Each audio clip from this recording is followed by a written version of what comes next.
Baik, Assalamualaikum warahmatullahi wabarakatuh.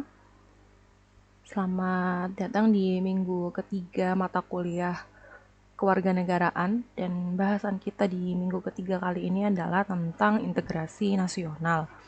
Dan oleh sebab itu, mungkin saya akan hanya memberikan sedikit uh, paparan, dan harapan saya teman-teman bisa mencari materi yang jauh lebih lengkap daripada apa yang sudah saya sampaikan di video ini, seperti itu.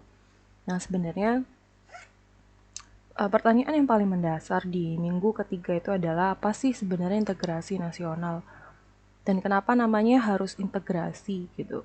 Kenapa kita tidak menggunakan padanan kata yang lain gitu, atau padanan kata yang hampir sama, misalnya kayak ya persatuan nasional kayak atau apa gitu. Kenapa harus integrasi gitu? Kenapa harus integrated gitu? Nah, ini mungkin yang nantinya bakal bisa kita bahas lebih banyak ke depan.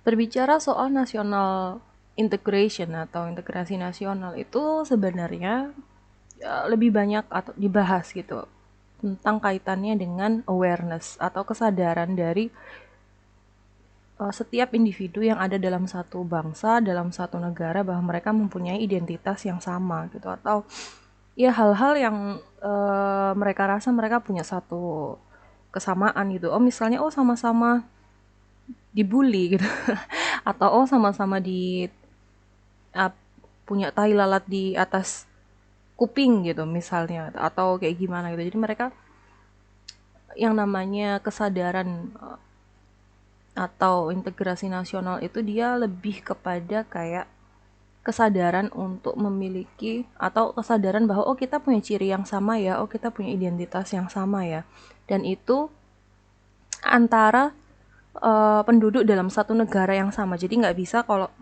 integrasi nasional itu kita kaitkan dengan dua penduduk negara yang berbeda. Oh, kayak Vicky Naki sama Dayana gitu. Oh, kita punya kesamaan gitu. Nggak mungkin, nggak boleh ya. Jadi itu bukan national integration. Itu different case. Seperti yang kita tahu, wilayah negara kita kalau menurut Undang-Undang Nomor 43 tahun 2008 itu sebesar dan seluas ini gitu. Dia itu secara geopolitik gitu ya. Dia memiliki kondisi geografis yang sangat-sangat menggiurkan gitu. Kalau apa ya? Uh, Kalau kita lihat gitu. Karena dia terletak di antara jalur jalur-jalur yang sangat strategis. Nah, mungkin teman-teman yang biasanya suka teori-teori konspirasi gitu ya, biasanya sering banyak sekali hal yang bisa kita petik sebetulnya dari belajar teori konspirasi gitu, walaupun dia kayak seru-seruan doang gitu, tapi sebenarnya ada pelajaran geopolitik gitu di mata apa di berita-berita tentang konspirasi. Utamanya adalah kenapa sih Indonesia itu menjadi sasaran empuk atau ya barang yang legit gitu bagi negara-negara adikuasa ataupun negara-negara lain yang pokoknya melihat Indonesia tuh kayak tambang emas gitu. Karena dari secara kondisi sosial, kondisi politik, kondisi bahkan kondisi geografisnya aja dia tuh sangat-sangat menguntungkan gitu loh. Bayangin kayak Freeport yang ada di Papua, terus kemudian bibit lobster dan segala macam. Itu aja tuh baru kekayaan alamnya gitu. Bahkan kondisi Indonesia pun kalau misalkan nanti akan terjadi perang dunia selanjutnya gitu, itu akan sangat-sangat menguntungkan gitu. Nah, makanya nanti teman-teman mungkin bisa coba googling juga ya terkait dengan kayak gimana sih negara-negara adikuasa tuh sekarang mulai kayak mendekati Indonesia dan ingin paling tidak itu menancapkan ya dalam tanda kutip bentengnya gitu di situ. Ini sebenarnya menarik ya, dan kenapa sih kok kita perlu gitu untuk belajar kondisi geopolitik yang kayak gini? Karena mau nggak mau kita sebagai penduduk Indonesia, dan mungkin teman-teman nanti di tahun 2045 atau 10, 20, 3 tahun lagi teman-teman itu udah nggak sebagai mahasiswa gitu. Bisa jadi teman-teman tuh menjadi salah satu para pemimpin bangsa yang bisa membuat kebijakan gitu. Dan ini pentingnya untuk mempelajari kondisi Indonesia dari berbagai aspek gitu. Salah satunya adalah itu tadi.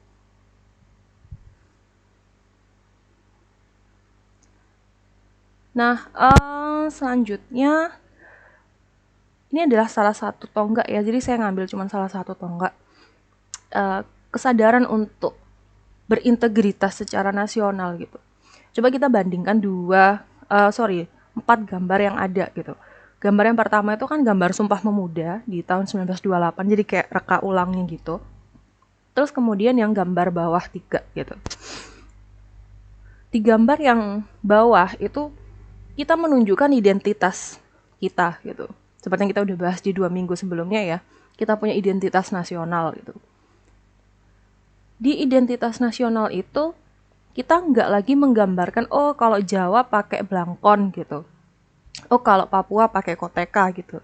Tapi ketika kita dalam satu kongres yang sama di Sumpah Pemuda itu kita memutuskan untuk membentuk satu identitas nasional yang sama. Otomatis ketika kita sudah merasa atau kita sudah punya common itu tadi, nah, common identity itu tadi. Jadi kita sudah aware, kita sudah sadar bahwa kita punya identitas yang sama, maka kita bisa bersepakat untuk mencapai satu integritas yang sama gitu ya. Berarti integritas nasional. Nah, di Sumpah Pemuda ini kemudian uh, ketika mereka memutuskan memiliki identitas yang sama, bahasa, bangsa, dan satunya apa? Ayo. Nah, uh, itu adalah tonggak gitu, dimana kita mengambil langkah yang lebih lanjut gitu, langkah yang lebih jauh, yaitu integritas nasional, di mana kita sudah memiliki kesadaran untuk kita harus bersatu tuh tapi secara integrated gitu, secara integritas itu tadi gitu. Jadi nggak hanya sekedar kita bersatu, oh kita bahasanya sama, oh kita bangsanya sama gitu, tapi kita harus level up ke integritas nasional itu tadi. Yang paling sulit adalah ketika di Indonesia itu kita dihadapkan dengan keanekaragaman yang banyak banget. Makanya kenapa sih kita itu dasar negaranya tuh harus Pancasila. Karena kalau nggak Pancasila, nggak mungkin bisa. Jadi kayak misalnya sistemnya khilafah, HTI atau segala macam, itu juga akan sangat susah gitu di Indonesia. Karena di Indonesia tuh sangat diverse. Walaupun dia ada banyak mayoritas yang beragama Muslim gitu, tapi untuk menerapkan satu warna di Indonesia itu nggak bisa gitu. Dan nggak akan pernah bisa gitu, karena memang di Indonesia itu PR-nya adalah gimana menyatukan keanekaragaman orang-orang ini. Makanya kita punya semboyan Bhinneka Tunggal Ika itu tadi. Jadi kita punya, walaupun kita beda-beda gitu, tapi kita punya kesadaran untuk maju dan rasa persatuan yang sama gitu. Itu yang bisa membawa Indonesia jadi jauh lebih baik gitu. Nah, sebenarnya jenis integrasi itu banyak banget. Nanti teman-teman bisa baca sendiri di buku pendidikan kewarganegaraan gitu ya. Jadi ini sudah saya tuliskan kayak resumenya aja gitu. Jadi apa aja sih yang dimaksud dengan integrasi? Apa aja sih harus namanya integrasi nasional gitu? Kalau integrasi bangsa jelas lah ya, proses penyatuan kelompok budaya dan sosial dalam satu pembentukan identitas nasional. Jadi kalau misalkan teman-teman orang Jawa ketemu orang Sunda, nggak mungkin kan saling pakai bahasa masing-masing gitu. Pasti pakai bahasa Indonesia. Buat apa? Buat integrasi gitu, buat menyatukan satu sama lain. Karena kita punya identitas yang sama. Kalau kita maksain identitas kita sebagai orang Jawa, dan teman kita maksain sebagai identitasnya orang Sunda, kita nggak akan match, nggak akan ketemu, dan kita nggak akan bisa kerjasama bareng, punya project bareng, atau ya melakukan sesuatu yang bermanfaat bersama, kita nggak bisa. Gitu. Makanya kita perlu sadar bahwa kita punya atau kita make identitas nasional kita ketika berhadapan dengan teman-teman yang beda kelompok sosial atau kelompok budaya kayak gitu.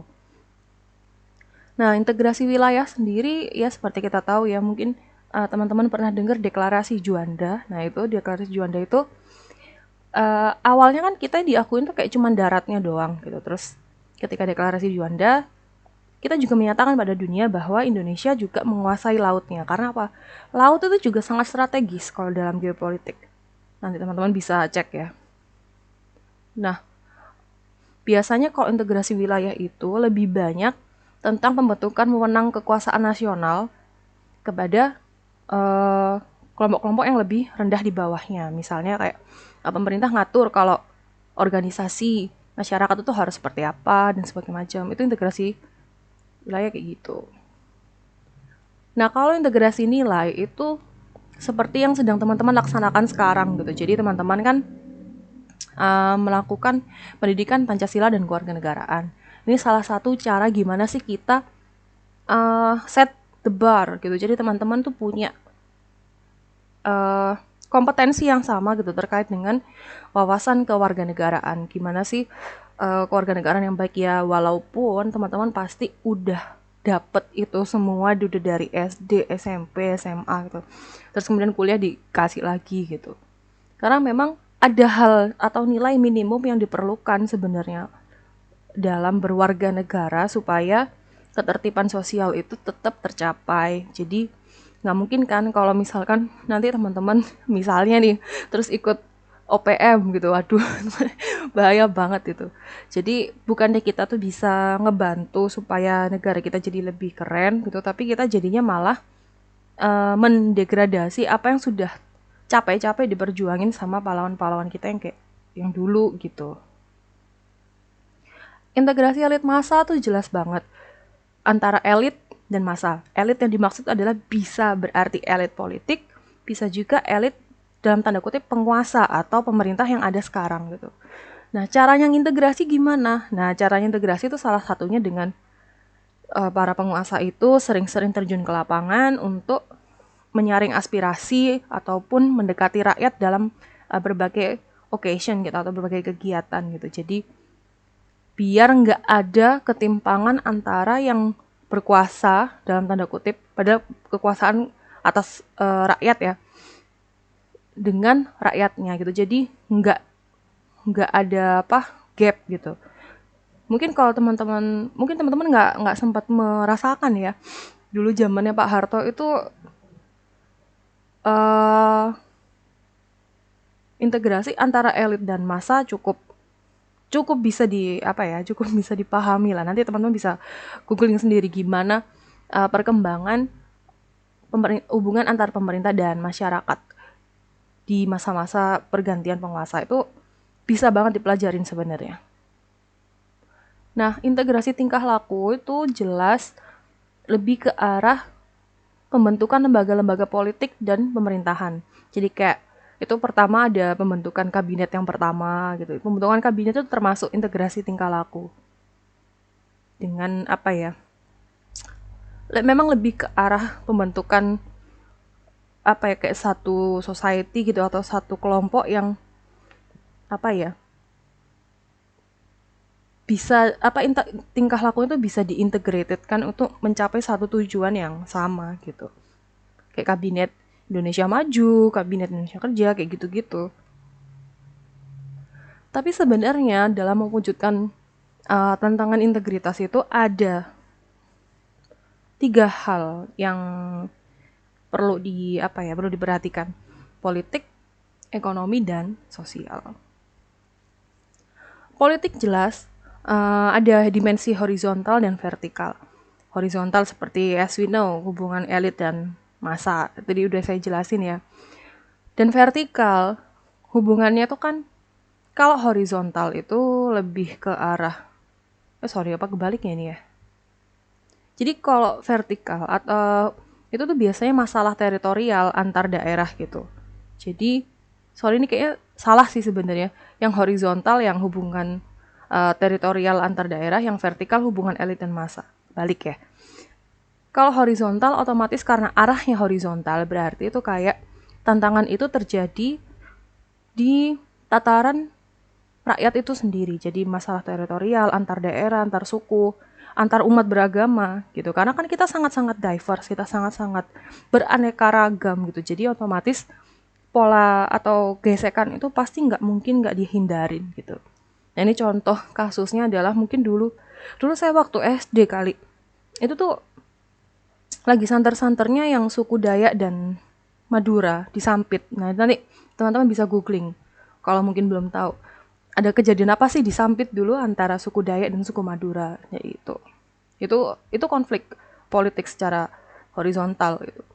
Kalau vertikal jelas hubungan antara elit dan massa, kayak ketidakpercayaan rakyat kepada pemimpinnya itu juga memecah apa ya, men- bisa-bisa jadinya tidak mencapai integrasi nasional gitu.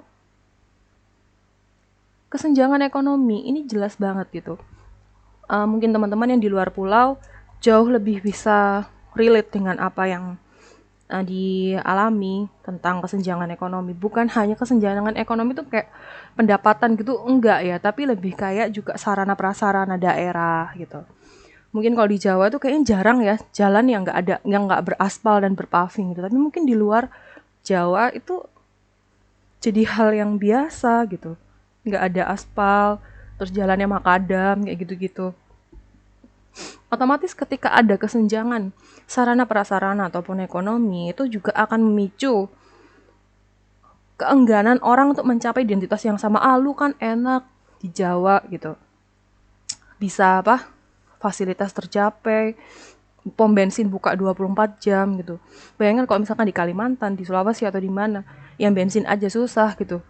Jadi kita jadi jauh lebih tidak bisa relate antara sesama gitu kalau ada kesenjangan ekonomi ini tadi gitu. Sosial budaya jelas gitu. Misalnya kalau di Surabaya gaya berbicara atau gaya bertemannya itu model A gitu. Tapi kalau ternyata di Jakarta model B, ketika bertemu dan memaksakan untuk membawa gayanya masing-masing, itu juga uh, berpengaruh pada kayak ketidaktercapaian integrasi nasional itu tadi gitu. Karena apa ya? Karena nggak bisa relate gitu. Yang paling penting itu adalah kita harus bisa relate sama satu sama lain gitu. Itu yang paling penting supaya kita bisa mencapai integritas nasional. Nah, kalau ada integrasi, pasti akan ada disintegrasi. Nah, sebagai mahasiswa yang harus kritis dan peka, kira-kira nih, ada nggak ancaman disintegrasi kalau di bidang ilmu teman-teman sendiri? Kalau tadi kan kita ngomongin politik, aduh aku nggak paham politik bu, gitu. Atau kita ngomongin soal ekonomi, aduh aku bukan anak ekonomi, gitu. Nah sekarang kalau dari bidang ilmu teman-teman sendiri nih, ini lagi ini banget loh, terutama soal cyber dan segala macamnya. Kira-kira apa ancaman disintegrasi kalau dikaitkan dengan bidang ilmu teman-teman? Nah, nanti silakan masuk di live chat untuk diskusi lebih lanjut dan memberikan insight gitu. Oh, kalau menurut saya ancaman disintegrasi kalau dari bidang ilmu saya itu ini nih, Bu. Gini. Nanti kita juga akan bisa banyak belajar gitu dengan apa yang sudah teman-teman ungkapkan di sana. Nah, ini kayak sedikit rangkuman sih sebenarnya sumber historis, sosiologis, dan politik tentang integrasi nasional. Jadi, integrasi nasional yang pernah ada di Indonesia itu sebenarnya ada 3 model. Model integrasi Imperium Majapahit ya. Hampir sama sebetulnya Majapahit juga dengan kolonial. Jadi, kalau kolonial kan lebih kayak penjajahan. Tapi mereka bisa jadi bersatu, integrated gitu. Nah, tapi apakah model integrasi kolonial yang kita inginkan gitu di masa sekarang? Kan nggak mungkin ya, kayak gitu. Ini nanti bisa teman-teman baca sebenarnya lebih banyak di buku. Dan ini yang akan uh, kita bawa ke forum diskusi. Jadi pasti dong masyarakat yang terintegrasi dengan baik itu harapan setiap negara gitu. Dan negara yang banyak naik turun warna konfliknya itu akan sulit maju. Makanya kenapa sih kok kita susah banget maju gitu? Karena banyak di masyarakat kita tuh kayak lebih, contohnya nih, lebih banyak membahas uh, halal dan haramnya vaksin gitu dibandingkan gimana caranya supaya kita bisa nemuin vaksin yang keren gitu atau yang mudah, murah, efisien dan efektif. Jadi kita tuh biasanya fokusnya tuh lebih banyak kayak ke permasalahan-permasalahan yang sebetulnya mungkin receh gitu. Dibandingkan kita bisa melakukan sesuatu apa ya, kita dengan kapasitas kita melakukan apa ya. Itu yang sebenarnya jauh lebih bermakna sih buat bangsa terutama gitu. Nah, caranya gimana untuk mewujudkan itu semua? Nah, itu adalah PR ya teman-teman ke depan. Kayak gitu. Nah, teman-teman, sekarang kita bisa move ke forum diskusi. Di situ saya sudah nulis beberapa dan saya tunggu komen dan juga analisisnya di forum diskusi ya. Kalau gitu, saya akhiri video kali ini. Semoga bermanfaat untuk pengantar diskusi kita. Wassalamualaikum warahmatullahi wabarakatuh dan selamat siang.